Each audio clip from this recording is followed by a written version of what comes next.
வாழ்க வையகம் வாழ்க வையகம் வாழ்க வளமுடன். சிந்தனையை உடல் நலத்தை சீரமைத்து உய்வித்த குருவை வாழ்க, குருவே துணை. வேதாத்ரியம் வாழ்க வளமுடன். இன்று வரை உலகில் தோன்றிய அனைத்து சித்தர்களும் ஞானிகளும் மகான்களும் மற்றும் வேதாந்திரிய கோட்பாடுகளை அர்ப்பணிப்புணர்வோடு அகிலமெங்கும் உணர்வாக்கிக் கொண்டிருக்கும் ஞான ஆசிரியர்களின் மதிநுட்பமும் குருவர்களோடு சுக்குமமாய் நம்மை சூழ்ந்திருந்து நாம் ஓய்வதற்கு துணை நிற்குமாக என்று சங்கல்பித்துக் கொண்டு இன்றைய தவ நிகழ்வை இறைவணக்கம் குருவணக்கத்தோடு நாம் இனிதே துவங்குவோம். இறைவணக்கம் பாட அருள்நிதி ராதா ரவிச்சந்திரன் அம்மா அவர்கள். வாழ்க வளமுடன்.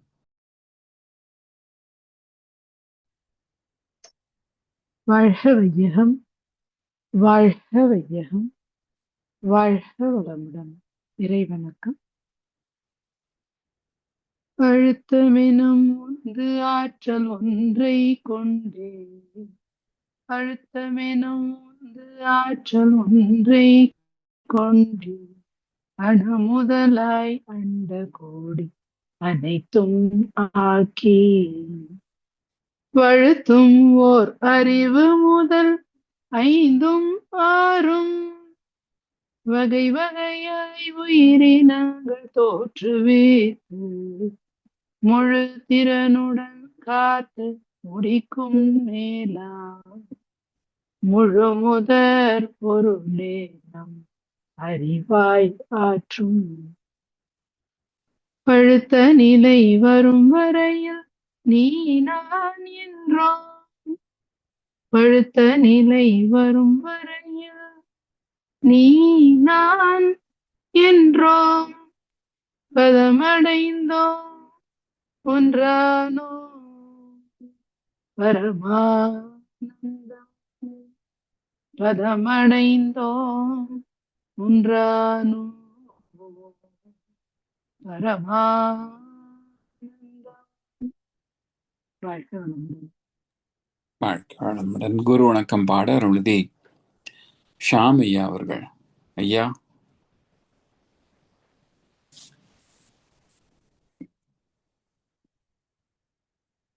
வாழ்க வளமுடன். குரு வணக்கம்.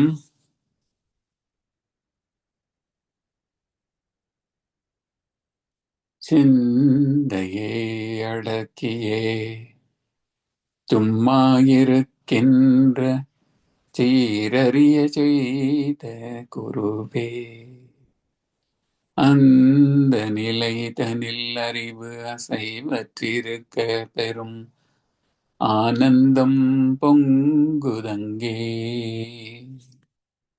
இந்த பெரும் உலகமிசை எடுத்த பல பிறவிகளின் இறுதி பயனாகிய சந்ததமும் எனை மறவாத சாந்த வாழ்வழித்தோய் என் சந்தோஷ செய்தி இதுவே, என் சந்தோஷ செய்தி இதுவே. வாழ்க குருவே. நன்றிகள் ஐயா. வாழ்க வளம். வாழ்க வையகம், வாழ்க வையகம், வாழ்க வளமுடன். இன்று நமக்காக ஆழ்ந்த 9 மைய தவம் நடத்திய அருள்நெறி சிவசங்கரி அம்மா அவர்களை வாழ்த்துவோம். அருள்நெறி சிவசங்கரி அம்மா அவர்கள் வாழ்க வளமுடன். அவர்களின் அன்பு குடும்பம் வாழ்க வளமுடன். அவர்களின் உடல்நலம், பொருள்வளம், மனவளம் மற்றும் அவர்களின் ஆன்மீக தொண்டு வாழ்க வளமுடன், வாழ்க வளமுடன், வாழ்க வளமுடன்.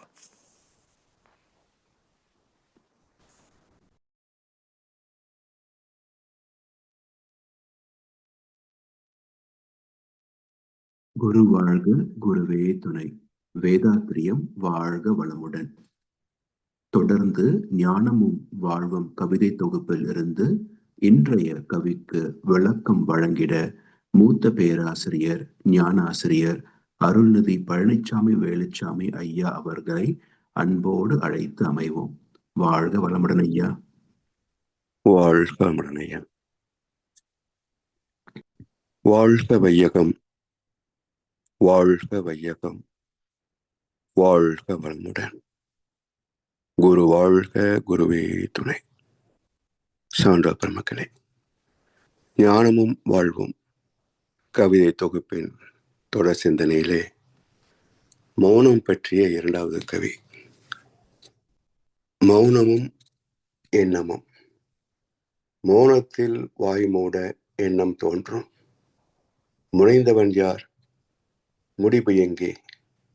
வளைத்து ஆராய மௌன நிலை திரிந்ததனால் எண்ணமாக முனைந்துள்ளேன். அன்று பிற அங்கில்லை. மௌனமும் பின் எண்ணமுமாய் மாறி மாற முன்னது மெய் பின்னது உயிர் என விளங்கும். மௌனம் உயிர் மனம் மூன்றும் ஒன்றாய் காண மௌனதவம் கற்று ஆற்றி முனைப்பு ஒழிப்பேர். மௌன நிலை, இறையுணர்வு, அதை அடைவதற்கான ஒரு போராட்டம். எண்ணம், எண்ணம் அற்ற நிலை. மனம், மனம் அற்ற நிலை. இதை கடந்து போகின்ற மிகப்பெரிய ஒரு பிரம்ம பிரயத்தனம். அவ்வளவு எளிதில் எண்ணங்களை கடந்து போக முடிந்து விடுகிறதா? ஏனென்றால் நம்முடைய எண்ணத்திற்கு மூலம் மனம், மனம் எழுகின்ற இடம் ஆத்மா. ஆத்மா என்பது முன்வினை தன்வினை தொகுப்பு. தன்வினை இந்த பிறப்பில் செய்தது சிறிய மூட்டை தான். ஆனா சஞ்சிதம் எவ்வளவு பெரிய மூட்டை. அது எவ்வளவு அனுபவங்கள் இருக்கும், அதை சார்ந்து எத்தனை எண்ணங்கள் வரும். இவற்றெல்லாம் கடந்து மௌன நிலை அடைவது என்று சொன்னால் அவ்வளவு எளிய முயற்சியே என்ன? அதனால் இதை அடைவது மிக பெரும் கடினம். அவ்வளவு எளிதில் அடையக்கூடியதாக இருந்திருந்தால் எல்லோருமே ஞானியாக இருப்பாங்க இல்லையா உலகத்துல? முடியாததுக்கு காரணம் என்ன என்றால் இது அவ்வளவு பெரிய கடினமான முயற்சி. இந்த மனதை பற்றி புராணங்கள்ல 8 தன்மைகளை சொல்றாங்க. ரதன், அதிரதன், மகாரதன், தசரதன், பரதன், பகீரதன், ஜெயத்ரதன், நாரதன். இப்படி 8 நிலைகளிலே மனதை சொல்றாங்க. அப்ப இயல்பு நிலையிலே ரதன் என்றால், ரத்தம் என்பது உடம்பு. ரதம் என்றால் அதை இயக்குகின்ற மனசு. அப்போ இயல்பில் உள்ள மனம் எத்தனை எத்தனை எண்ணங்களை உற்பத்தி செய்யும். அவற்றெல்லாம் ஆளுமை செய்யக்கூடிய, ஆராய்ச்சி செய்யக்கூடிய மனம் வேணுமே. ஆளுமை செய்வது அவள் எளிது அல்ல, ஆராய்ச்சி செய்யலாம் இல்லையா? அப்படி ஆராயக்கூடிய மனம் ஓரளவுக்கு என்றால் கிட்டத்தட்ட ஏதோ ஒரு கணக்கு சொல்லுவாங்க. மகாபாரதத்துல அதிரதனுக்கும் மகாரதனுக்கும் எத்தனை போர் வீரர்களை நடத்தக்கூடிய திறம் வாய்ந்தது என்ற கருத்து வரும். அப்ப எத்தனை எண்ணங்களை ஆராயக்கூடிய சிறப்பு திறம் அது அதிரதன், அதை விட 2 மடங்கு மகாரதன். இதெல்லாம் ஆராய்கின்ற போது பெறக்கூடிய அனுபவம் என்ன என்றால், எல்லா எண்ணங்களும் 10 குணங்களுக்குள்ள அடங்கி போகுதுங்க. 10 தீய குணங்கள், 10 நல்ல குணங்கள். இந்த குணங்களை ஆளுமை செய்யணும் இல்லையா? வெல்லக்கூடிய திறம் வென்றது தசரதன். தசரதன் ஒரு தற்காலிகமான வெற்றி தான், நிலைத்த வெற்றி இல்லை. அப்படின்றத ராமாயணத்துல ஒரு 2 குறிப்பு காட்டுவாங்க. சுமந்திரன் இல்லாத நேரத்துல கைகை வந்து தசரதனுக்கு சாரதியாக உதவி செய்வார். யுத்தம் எங்கேன்னு கேட்டீங்கன்னா, தேவர்களுக்கும் அசுரர்களுக்கும் நடக்கின்ற யுத்தத்துல தேவர்கள் சார்பாக தசரதன் கலந்து கொண்டான்னு வரும். அரக்கர்கள் தீய குணம் தெரிஞ்சதுதான், தேவர்கள் நற்குணங்கள் வச்சுக்கோங்க. அப்ப நற்குணத்தின் சார்பாக இவன் துணை வருகின்றான். அந்த நிலையில இவன் சோர்ந்து போகிறான், மூர்ச்சித்து விடுகிறான். இப்போ நாமளும் எடுத்துக்கல, எத்தனை வருஷம் ஆச்சு, என்ன மற்ற நிலை என்பது அவள் எளிதில் எட்ட முடிகிறதா? அப்ப இந்த போராட்டத்திலே சோர்ந்து போகிறோம், தளர்ந்து போகிறோம். அப்படி தசரதன் இங்கே மூர்ச்சித்து போக கைகையை லாபகமாக தேரை அப்புறப்படுத்தி, யுத்த களத்திலிருந்து அப்புறப்படுத்தி அவனை ஆசுவாசப்படுத்தி மீண்டும் யுத்தத்திலே கலந்து கொள்ள செய்வான். அந்த வெற்றி பெற்ற நிலையிலே தசரன் சொல்லும் 2 வரங்களை தரேன். ஒன்று, சுமந்திரன் இல்லாத நேரத்துல எனக்கு சாரத்தியம் செய்தது. 2வது, நான் சோர்ந்து போன நேரத்துல என்னை பத்திரமாக பாதுகாத்து மீண்டும் உற்சாகப்படுத்தி என்னை கலந்து கொள்ள வைத்தது. அதனால 2 வரம் தரேன் கேளுன்னு. இப்போ கைகை என்ன சொல்றா, இப்ப வேண்டாம், வேணும்னா அப்புறமா நான் கேட்டுக்கிறேன்றான். என்ன தத்துவார்த்தம் என்றால், இந்த தீய குணங்களை எதிர்த்து போராடுகின்ற போது ஒரு சோர்வு, தளர்ச்சி, இது என்ன முடிகிற காரியமா? எத்தனை வருஷமா நாமும் தாவம் பண்ணிருக்கிறோம், அகத்தாய் பண்ணிக்கிட்டு இருக்கிறோம். எவ்வளவு நாம் தேறி இருக்கிறோம் என்று பார்த்தா ஒண்ணுமே பெருசா சொல்லும்படியா தேற்றம் இல்லையே என்ற ஒரு தளர்ச்சி, சோர்வு, ஒரு தாழ்வு மனப்பான்மை, இதெல்லாம் கூட வந்துடும், விரக்தி கூட வரலாம். அப்போ என்ன தோணுது, நம்முடைய என்ன தத்துவ அறிவு, கைகை என்பவள் கற்றறிவாக சொல்லப்படும். அப்போ இந்த ஆன்மீக பயிற்சியெல்லாம் கற்றுக்கொண்டோம் இல்லையா, அந்த பயிற்சியில் என்ன சொல்லும், அப்படிலாம் விட்டுறக்கூடாது, நம்ம தொடர்ந்து செய்தால் தான் வெற்றி பெற முடியும் அப்படின்னு கொஞ்சம் ஊக்கப்படுத்துது. ஒரு தற்காலிகமான ஒரு நாள் நமக்கு ஒரு தவத்தில் எண்ண மாற்ற நிலை வந்தது வச்சுங்களேன், உடனே ஆஹா நான் ஜெயிச்சிட்டேன், எண்ண மாற்ற நிலை வந்துச்சு அப்படின்னு பெருமைப்பட்டோம். அதுக்கு உடனே ஏதாவது செய்யணுமே தோணும். அப்போ அறிவு என்ன சொல்லுது, சரி நீ ஜெயிச்சுட்டே நினைக்காத, இது ஒரு 2 வரம் தரேன்னு சொல்றியே, அது என்னது?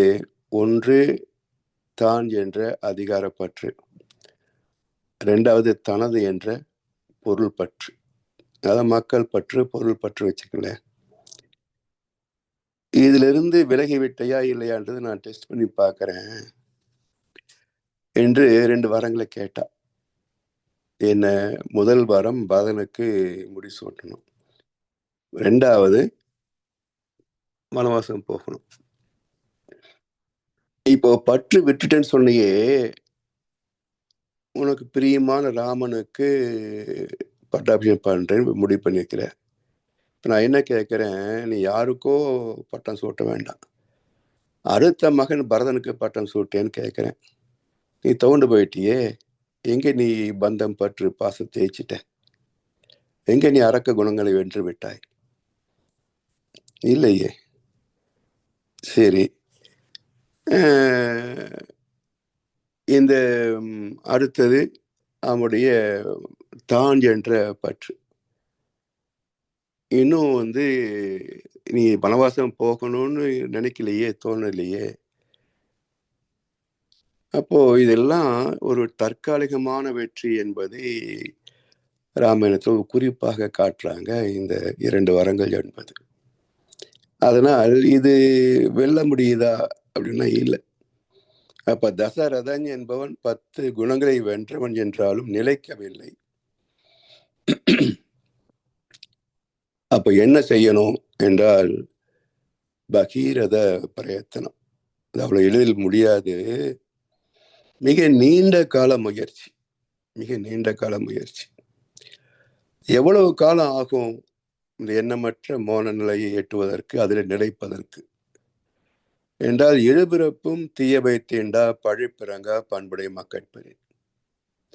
எப்படி 7 தலைமுறை எண்ணங்கள் நம்மை தாக்கிக் கொண்டிருக்கின்றனவோ, அதே போல இவற்றை எழாமல் செய்வதற்கு இந்த தீய குணங்கள் அந்த 7 தலைமுறையிலிருந்து முன்னே போக போக கடந்து கொண்டே வரும் இல்லையா? இப்போ நாம 7வது தலைமுறை, நமக்கு முன்னாடி 6, நம்ம குழந்தைகளுக்கு அவங்க 7 எப்படின்னா நாம 6, நமக்கு முன்னாடி 5, இப்படி முன்னோக்கி போக போக பின்னாடி குறைஞ்சிக்கிட்டே வரும். அப்படி நம்மிலே இருந்து அடுத்து 6 தலைமுறைகளிலேயும் மொத்தம் 7 ஆச்சுங்களா, எழுபிறப்பும் தீயவை தீண்டா பழிப்பிறங்கா பண்புடை மக்கட்பெரு. பழிச்செலை செய்வதற்கே வெட்கப்படுகின்ற ஒரு மனோபாவத்தோடு 7 தலைமுறைகளை கடந்து விட்டால் மோன நிலையிலே நிலைத்து விடலாம், தெய்வீகத்தன்மை பெற்றுவிடலாம், அவதார புருஷனாகவே மாறிவிடலாம். அவ்வளவு நீண்ட பயணம் இந்த பகீரத பிரயத்தனம். அப்படி வந்த நிலையிலே அமைந்ததுதான் கைகேயிக்கு பிறந்த பரதன். என ஏற்கனவே இவள் தத்துவ ஞானம் இதெல்லாம் ஓரளவுக்கு கற்றவள். அது மட்டும் இல்லை, இவருடைய தோழி யாருன்னா கூனி. கூனி யாரு? யூட்டன். அதாவது வாழ்க்கையின் சுகபோகங்கள் அல்லது உடல் சார்ந்த வாழ்க்கையிலிருந்து திரும்பி மூலத்தை நோக்கிய ஒரு கதாபாத்திரம்.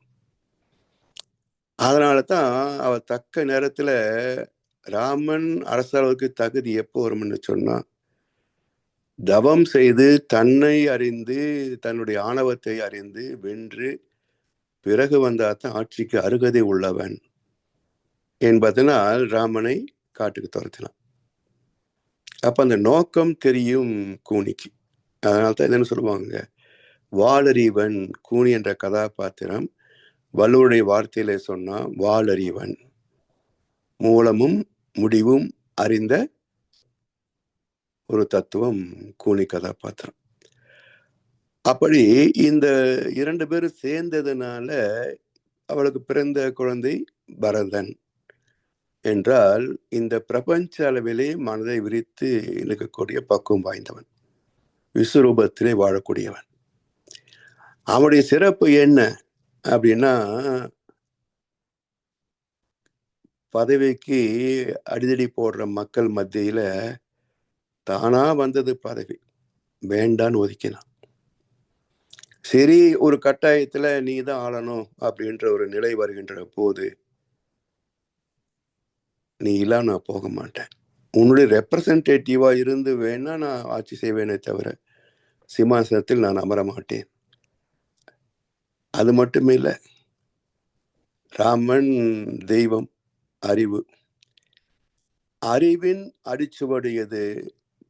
பாதரட்சைகள். அப்போ ராமனின் பாதுகைகளை சுமந்து வந்தான் என்று சொன்னால் தெய்வ நீதியை பின்பற்றுவேன், முடிந்த அளவுன்னு சொல்லுவான். முடிந்த அளவு உன்னுடைய தன்மையிலே நான் ஆட்சியை முனைகிறேன் அடிமா. அப்போ தெய்வீகத்தோடு நான் முடிந்த அளவுக்கு ஆட்சி செய்கிறேன். சரி, 14 வருஷம் முடிஞ்ச உடனே வரலன்னு நெருப்பு மூட்டினா பாருங்க. இது போல அந்த பற்றற்ற நிலை பரதன். பகீரதிலிருந்து பரதன் வந்தானா, அப்ப என்ன ஆகுது? இவன் எல்லா குணங்களையும் வென்று விடுகிறான். ஜெயத்ரதன், மனதை வென்றவன் ஆகிறான். ஜெயத்ரதன் யாரு அப்படின்னா, மகாபாரதத்துல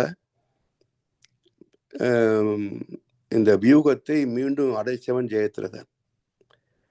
அபிமன்யு பத்மயுகத்தை உடைச்சிட்டு உள்ள போயிடுறான். அவன் போன உடனே மற்ற யாரும் உள்ள போக முடியாதபடி வியூகத்தை மீண்டும் அடைத்தவன் ஜெயத்ரதன். உள்ள இப்ப அபிமன்யு செத்து போறான். அப்ப வெல்ல முடியாதவன் மனதை வென்றவன் ஜெயத்ரதன். மனதை வென்று விட்டால் அவன் மனித உருவத்தில் மட்டுமல்ல, எங்கும் நிறைந்த பேரறிவாக மாறிவிடுகின்றான். நாரதன் மனமற்ற அறிவாக, அவன் திரிலோக சஞ்சாரி நாரதன். இப்போ எங்கும் நிறைந்த அறிவுன்னு அர்த்தம். இப்படி மனம் அடைய வேண்டிய பக்குவத்தை நம்முடைய புராணங்கள் கதாபாத்திரங்கள் மூலமாக சொன்னாலும் வார்த்தைகளிலே தெளிவா சொல்லிட்டாங்க. இப்படி 8 படித்தளங்கள். 8வது படித்தளம் நாரதன். வள்ளுவர் சொல்றாரு, எழுபிறப்பும் தீயவை தீண்டா பழிப்பிறங்கா பண்புடை மக்கட்பரி. 8வது பிறப்பு.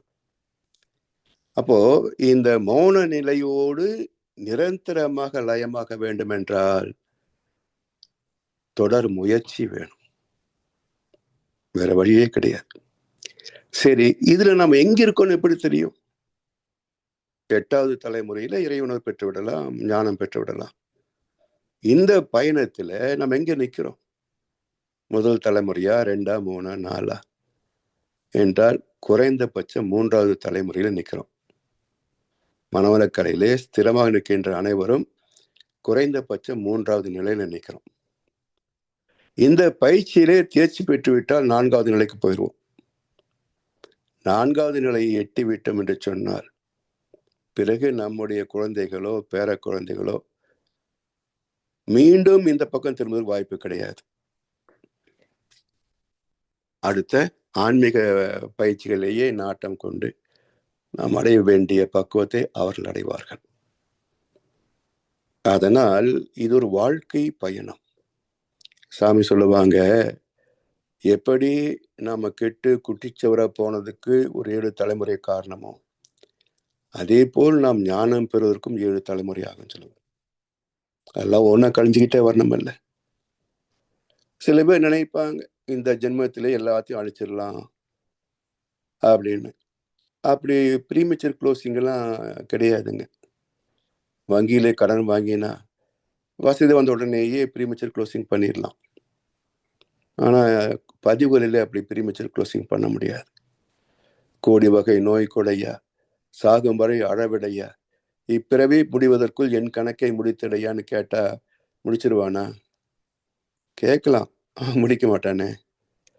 அந்த மெச்சூரிட்டி டைம்ல ஒவ்வொன்றா வெளியேறுமே தவிர அங்கே ப்ரீமெச்சூர் க்ளோசிங் சாத்தியமே கிடையாது. அதான் வாழ்ந்துதான் போக வேண்டுமே தவிர கலந்து போக முடியாது. அதான் இந்த வாழ்க்கையுடைய அவலம்.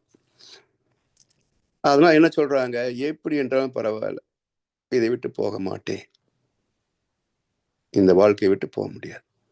ஏன்னா இதுதான் ஒரே வழி, இதுதான். இதை விட்டு வேறு வழியில ஒரு சுகமான வாழ்க்கை வாழ்வதற்கு வாய்ப்பு இருக்குதா அப்படின்னு பார்த்தீங்கன்னா, இன்னைக்கு தமிழ் எடுத்துங்களேன், எத்தனை பேர் நிஜமே தூங்குவோம்னு நினைக்கிறீங்க? எல்லாம் தண்ணி அடிச்சு பெத்தட்டின் போட்டுக்கிட்டு தான் தூங்க முடியும். ஆனா சொத்துக்கு என்ன குறைச்சலுங்க? நிம்மதியா இருக்கலாம் இல்ல? முடியாது. எவ்வளவு செல்வம் வைத்திருந்தாலும், எத்தனை உயர்ந்த பதவிகளை அடைந்தாலும், ஆத்ம தரிசனம் பெறாதவனுக்கு நிம்மதியான வாழ்க்கையே அமையாதுங்க. அதனால தான் இந்திய தத்துவம் ஏன் நிலையாமையை பேசுகிறது என்றால், இவ்வளவுதான் வாழ்க்கை. ஏன் சும்மா பணம் பதவியின் பின்னாடி ஓடிக்கிட்டு இருக்கிற? Relax, relax. அமைதியா நிறைவா இரு. என்ன இருக்கு இந்த வாழ்க்கையில? எதை சாதிக்க போற? நான் பெரிய பணக்காரன் ஆகணும், ஏற்கனவே நிறைய பேர் இருக்கிறாங்க. நான் பெரிய பதவி அடையணும், ஏற்கனவே நிறைய பேர் அடைந்து செத்து போயிட்டானுங்க. என்ன புதுசு நீ சாதிக்க போற என்றால், ஞானம் பெறுவதுதான் பல பேர் அடையல. அப்ப எல்லோரும் சாதிப்பதிலே நாமும் சாதித்தால் என்ன பெருமை? எதை பெரும்பாலும் சாதிக்க முடியவில்லையோ அதை சாதித்தால் தானே அட்வென்ச்சரு, இல்லையா? அதனால் நீண்ட பயணம் தான். ஆனா சோர்ந்து விடக்கூடாது என்றால் இதெல்லாம் தெரிஞ்சிருக்கணும். எதற்காக புராணங்கள் எல்லாம் எழுதி வச்சாங்க அப்படின்னா, இன்றைக்கு உள்ளவர்களை விட மிக விரிவான அறிவு நிலையில இருந்துதான் எல்லாரும் எழுதியிருக்கிறாங்க. இப்போ ராமாயணத்தை நம்ம வேதத்தினுடைய ஒவ்வொரு தத்துவத்தோடு இணைக்கிறோம் என்று சொன்னார். அப்ப வால்மீகி மகர்ஷியும் வேதத்திரி மகர்ஷியும் ஒரே நிலையில தான் இருக்கிறாங்க. அவர் கதாபாத்திரங்கள் சம்பவங்களை சொன்னாருங்க. மகரிஷி நமக்கு தெளிவா சிம்பிளா நம்முடைய மொழியிலேயே விளக்கி சொல்றாங்க. ஆனா 2 பேரும் சொன்ன கருத்து ஒன்று தானே, சொன்ன விதம் தான் வேற. ஒண்ணு குழப்பமானது, இன்னொன்று தெளிவானது இல்லையா? ராமாயணம் வேதத்திலும் தெரியாதவங்களுக்கு ராமாயணம் குழப்பம் தானே, ஒரு கதை, ஒரு சரித்திரம், அவ்வளவுதான். நாமும் ராமனாக மாறணுன்ற கருத்து அதில் இல்லையே. வேதத்திலத்துல ஒவ்வொருவரும் தெய்வமாக மாற வேண்டும். அதுக்கு என்னெல்லாம் வேணும்? உடல் நல்லா இருக்கணும், மனசு தெளிவா இருக்கணும், தவம் வேணும். தவத்தின் உச்சம் மௌனம். அந்த மௌனத்தில் அடையக்கூடிய உச்சம் என்ன? எது மௌனமாக இருக்கிறதோ அதனோடு ஒன்றி கலப்பது. அப்படி மௌனத்தில் வாய் மூட எண்ணம் தோன்றும். முனைந்தவன் யார், முடிவு எங்கே? எங்கே எண்ணம் தோன்றியது? எழும் இடம் எங்கே? ஆத்மா. ஆத்மா எங்கே பிறந்தது? ஒரு ஜீவாந்த காலத்தோடு பெற்ற அனுபவங்களின் பதிவுகள். அப்ப பதிந்ததை தேஞ்சு போகுமே, நீர்த்து போகுமே. எப்ப நீர்த்து போகும்? மீண்டும் அதை ரினியூ பண்ணாம இருந்தா. நோட்டு வாங்குவாங்க கடன் வாங்கும் போது, அது இந்திய சட்டப்படி 3 வருஷத்துக்கு செல்லுபடி ஆகும். 3 வருஷத்துக்குள்ள வரைக்கும் அந்த கடன் அப்படின்ற பந்தம் இருக்கும். ஒருவேளை அது ரினியூ பண்ணலைன்னு வச்சுங்க, 2.5 வருஷத்துக்கு பிறகு 9 மாசம் டைம் எடுத்துக்குவாங்க. அதுக்குள்ள ரினியூ ஆகல வச்சுக்கோங்க, கடன் காலாவதி ஆகி போயிடும். Illegally you cannot claim the debt. சட்டப்பூர்வமா அந்த கடனை வசூல் பண்ண முடியாது. அதே மாதிரி தான் இயற்கை சட்டமும். இங்க ஒவ்வொரு செயலுக்கும் அந்த திரும்ப செய்யற போது புதுப்பிக்கப்படும். அப்ப செய்த தவறுகளையே திரும்ப திரும்ப செய்து கொண்டு இருந்தால் அது தொடர்ந்து 7வது ரினியூ ஆகிட்டே போகுமே தவிர எங்கேயும் அது காலாவதி ஆகாது. அப்ப அகத்தாய் பயிற்சி என்பது என்ன என்று சொன்னால், இந்த பதிவுகள் எல்லாம் காலாவதி ஆக்கிவிடும். பதிவுகள் எல்லாம் 7 தலைமுறைகளிலே காலாவதி ஆக்கிவிடும். அப்ப மீண்டும் அது தோன்றாது.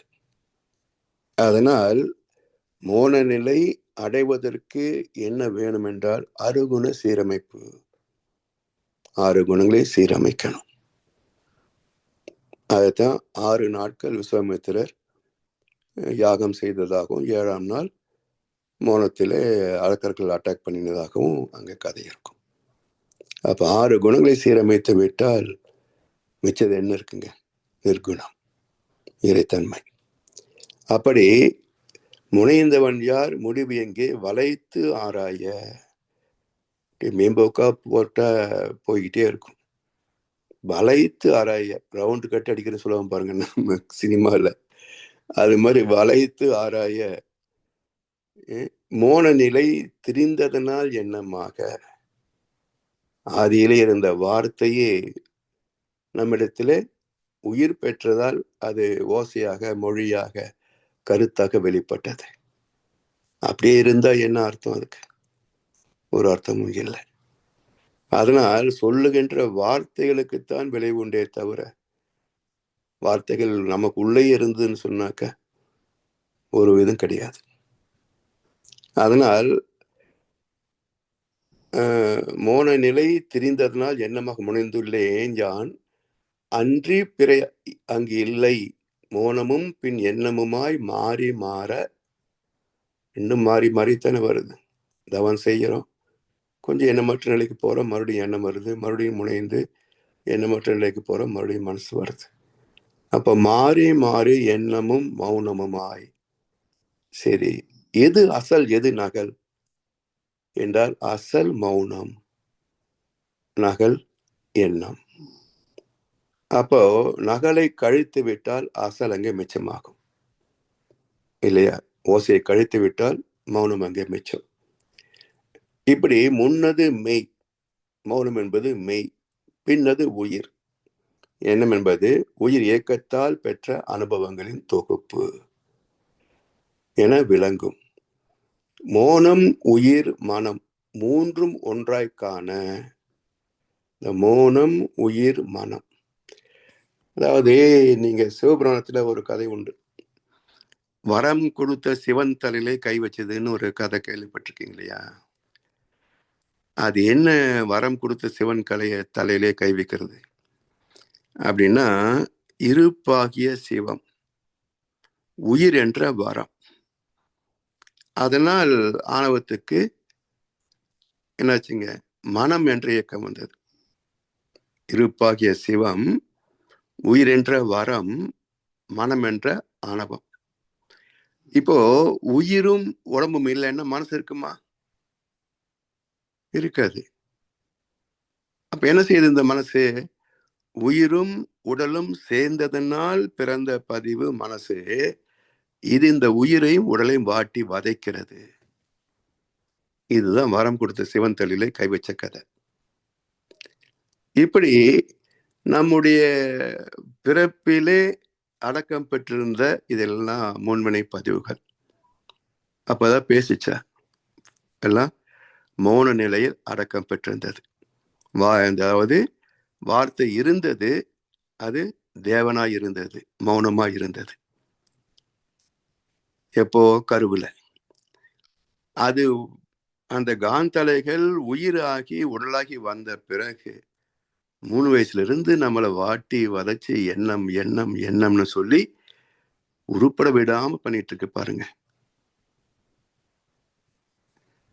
அப்போ அங்கிருந்துதான் உயிரும் உடலும் வந்த பிறகு அந்த காந்த பதிவுகள் நம்மை ஆட்டி வைத்துக் கொண்டிருக்கின்றன. வரம் தந்த சிவன் தலையில கை வச்ச மாதிரி. இப்படி மோனம் உயிர் மனம் மூன்றும் ஒன்றாய் காண மோனதவம் கற்று ஆற்றி முனைப்பு ஒழிப்பீர். இதுக்கு ஒரு ரகசிய பயிற்சி இருக்கு, ஒரு ஆன்மீக பயிற்சி இருக்கு. யார்கிட்ட இருக்குது? இறைவனிடத்துல இருக்கு, குருவிடத்துல இருக்கு.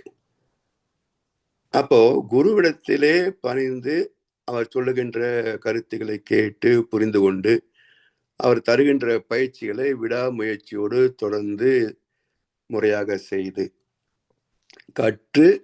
கற்ற மட்டும் போதுமா? அதை தொடர்ந்து செய்யணும். மோனதவம் கற்று ஆற்றி பிறகு முனைப்பு ஒழிந்து விட்டால் எல்லாம் முடிஞ்சதுங்க. முனைப்பு ஒழிந்து விட்டால் எல்லாம் முடிஞ்சது. அப்ப அந்த முனைப்பு அவள் எளிதில் ஒழியுதா? இது 2 வகை. சாதாரண முனைப்பு ஒரு வகை.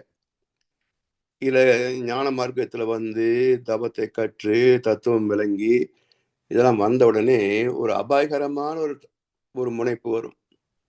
வித்யா கர்வம்னு பேரு. இதுல இருந்து சிக்கி வெளியே வர முடியுதா பாரு. அதான் கோணியம்மன் சொன்னார், தத்துவம் என்ன காட்டுது, இதை அழிக்க முடியறது இல்லை அவ்வளவு சீக்கிரம். என்ன வழி தப்பிக்க? அதை காலு கீழே வச்சுக்கோ. கவனமோ அயரா விழிப்போடு இந்த ஆணவத்தை காலடியில் வை. சற்று இடறினாலும் இந்த ஆணவம் தலையில் உட்கார்ந்துரும். முனைப்பு இன்றி வாழ்க்கை இல்லை. அப்ப என்ன வேணும்? அயரா விழிப்பு நிலை என்றார் மகர்ஷி. அயரா விழிப்பு நிலை. அப்ப அந்த அயராத விழிப்பு என்பது என்ன? இந்த முனைப்பு எங்க வைக்கணும்? காலு கீழே. கொஞ்சம் அஜாக்கிரதைய ஏமாந்தன்னு சொன்னா உடனே தலையில ஏறிடும். தலையில ஏறிடுச்சுன்னு சொன்னா 1 செகண்ட் போதும் பாவம் பண்றதுக்கு. மரியாதை கெடுத்துரும். அதனால் இந்த வாழ்க்கையே வெரி ரிஸ்கி லைஃப். நாம் இதை அடைஞ்சிட்டோன்னு பெருமைப்படவே முடியாது. சாகிற வரைக்கும். செத்ததுக்கு அப்புறம் தான் மற்றவங்க சொல்லணும் பரமஹம்சர்னு. நாமளே பேர் வச்சுக்கிட்டாக்க நாரி போயிடும். யார சொல்றேன் புரியுதுங்களா? சிக்கல சிக்கிடுவாரு. அதாவது I know where God is but I don't know where camera is அப்படின்னு ஒரு காமெடி சொல்லுவாங்க. அது மாதிரி ஆயிடும். ஸோ ராமகிருஷ்ணா பரமஹம்சர் எப்போ சொன்னாங்க? அவர் முடிஞ்சதுக்கு அப்புறம் தான் சொன்னாங்க. அதனால் இந்த வாழ்க்கை எவ்வளவு ஆபத்தான ஒரு வாழ்க்கை அப்படின்றது புரியிற போதுதான், இந்த பயிற்சிகளெல்லாம் செய்து செய்து புரியிற போதுதான் ஆபத்தை உணர முடியும். எனவே அதற்கு ஒரு நிரந்தர தீர்வு என்ன என்று சொன்னால் அயரா விழிப்பு நிலை. அதுவே அறிவின் சிறத்தன்மை, அதுவே இறைத்தன்மை என்று உணர்ந்து பயன்கொள்ளும் என்று சொல்லி நம் கடமை அறவாழ்வின் நாட்டத்தை சிறக்கட்டும். வாய்ப்பளித்த செவிமடுத்தலருக்கும் நன்றி பாராட்டி இன்றைய உரையை நிறைவு செய்கின்றோம். வாழ்க வளமுடன், வாழ்க வளமுடன், வாழ்க வையகம். வாழ்க வளமுடன் ஐயா. அருமை. வாழ்க வளமுடன் ஐயா. சிறப்பாக மகான் கவிகளுக்கு விளக்கங்கள் வழங்கி நம்மை வழி நடத்தி கொண்டிருக்கும் மூத்த பேராசிரியர் ஞானாசிரியர் அருள்நிதி பழனிசாமி வேலுச்சாமி ஐயா அவர்களும் அவர்தம் அன்பு குடும்பத்தினரும் அருட்பெயர் ஆற்றல் கருணையினால் உடல் நலம், நீளாயுள், நிறை செல்வம், உயர் புகழ், மெய்ஞானம் ஓங்கி வாழ்க வளமுடன், வாழ்க வளமுடன், வாழ்க வளமுடன். நன்றிகள் ஐயா. நன்றி ஐயா. வாழ்க வளமுடன், வாழ்க வளமுடன். பாடல்கள் பாடி நிறைவு செய்யும் தருணம். வேதாத்திரிய பாடல் பாட அருள்நிதி தாரகேஸ்வரி அம்மா அவர்களும், பிரம்மஞான கவி பாட அருள்நிதி சூர்யா ஜெயமணி அம்மா அவர்களும், உலக நல வாழ்த்து பாட அருள்நிதி முத்துச்சுடர்குடி வெங்கடேஸ்வரன் அம்மா அவர்களும் வாழ்க வளமுடன்.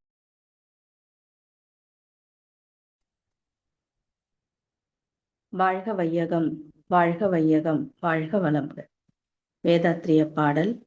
போரில்லா நல்லுலகம், பொருள் துறையில் சமநீதி, நேர்மையான நீதிமுறை, நிலவுலகுக்கோர் ஆட்சி, சீர் செய்த பண்பாடு, சிந்தனையோர் வழிவாழ்வு, சிறப்புணர்ந்த பெண்மதிப்பு, தெய்வ நீதி வழிவாழ்தல், தேர் திருவிழா தவிர்த்தல், சிறுவர்கட்கே விளையாட்டு, செயல் விளைவு உணர்கல்வி, சீர்காந்த நிலை விளக்கம், பார் முழுவதும் உணவு நீர் பொதுவாக்கல், பல மதங்கள் பல கடவுள் பழக்கம், ஒழித்து உண்மை ஒன்றை தேர்ந்திடுதல்.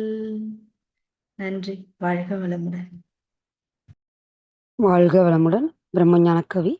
இறைவெளியே தன்னிருக்க சூழ்ந்தழுத்தும் ஆற்றல், இதன் திணிவு மடிப்பு விழ சுழலும் நுண் விண்ணாம், நிறைவெளியில் விண் சுழல நெருக்குகின்ற உரசல், நிலைவெளியில் எழுப்புகின்ற நேரலைகள் காந்தமாம், மறைபொருளாம் காந்தம் தன் மாத்திரைகள் ஐவகை, மழைக்காதீர் விண்கூட்டம் மாபூதம் ஐந்துமாம், முறையாய் அக்காந்த அலை மனமாம் உடல்களில் மதி உயர்ந்து உண்மை பெற மா பிரம்ம ஞானமாம், மா பிரம்ம ஞானமாம். நன்றி. வாழ்க வளமுடன் ஐயா. வாழ்க வளமுடன். உலக நல வாழ்த்து.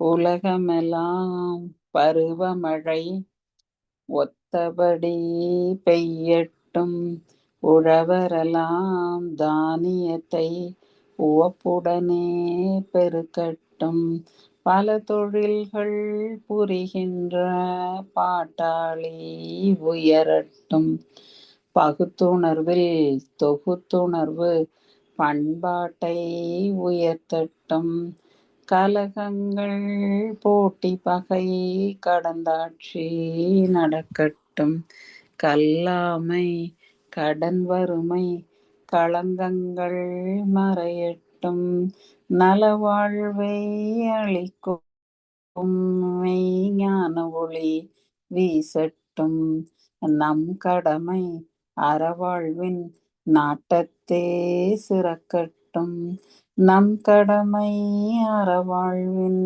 நாட்டத்தே சிறக்கட்டும், நம் கடமை அறவாழ்வின் நாட்டத்தே சிறக்கட்டும். வாழ்க வையகம், வாழ்க வையகம், வாழ்க வளமுடன். நன்றி. வாழ்க வளமுடன். இன்றைய தவத்தில் கலந்து கொண்ட அன்பர்கள், தவத்தை வழிநடத்தி நச்சிந்தனை வழங்கிய பாடல்கள் பாடியோர் அனைவரும் வாழ்க வளமுடன். அவர்களின் அன்பு குடும்பம், அவர்களின் உடல் நலம், மனவளம், பொருள் வளம், அருள் தொண்டு, ஆன்மீக தொண்டு, வாழ்க வளமுடன், வாழ்க வளமுடன், வாழ்க வளமுடன். இத்துடன் இன்றைய காலை தவம் நிகழ்வு மகிழ்வோடும் இனிதே நிறைவு பெறுகின்றது. இறையருளும் குருவருளும் நம் அனைவரும் எப்பொழுதும் சூழ்ந்திருந்து நம்மை இந்த இறைநிலை உணப்பயணத்திலே சிறந்த முறையிலே வழிநடத்தட்டும் என வாழ்த்தி வணங்கி நன்றி கூறி அமைகிறோம். வாழ்க வையகம், வாழ்க வையகம், வாழ்க வளமுடன்.